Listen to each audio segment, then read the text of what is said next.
hashize imyaka bahiga akazi bakabuze, umwe aratekereza uti ngiye kujya mu rugo ndebe ko ari ubufasha bafite mbaka amafaranga, nizangenera amafaranga njye miga inshuti n'abavandimwe bose bampa amafaranga mbe nibeshaho.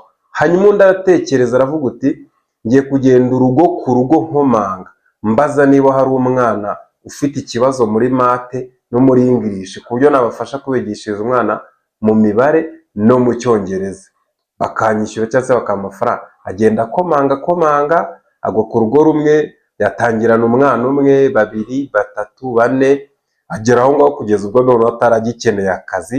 Urumva abana bari babaye benshi, noneho wa wundi murumva nyine aracyari baracyamufasha.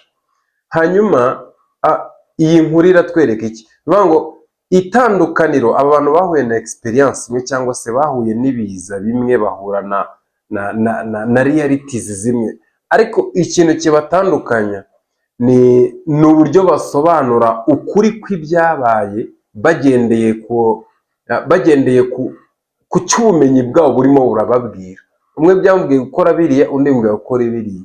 Bivuga ngo igitandukanya bano bantu babiri ntabwo ari experience bahuye nazo kuko ni zimwe, ahubwo ni ukuri k'uburyo basobanuramo ibyababayeho.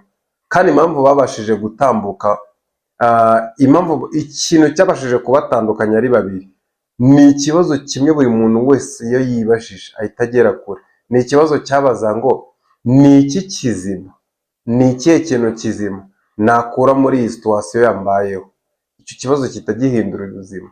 Niyo mpamvu bamwe babona amahirwe n'ibiri kubaho bakabifata ahubwo nk'ikintu kigiye kubahindura ubuzima, ariko wowe ukahita ugifata nk'ikintu kikurangije. Kora like, kore na subscribe kuri Farm Mindset. Ciao.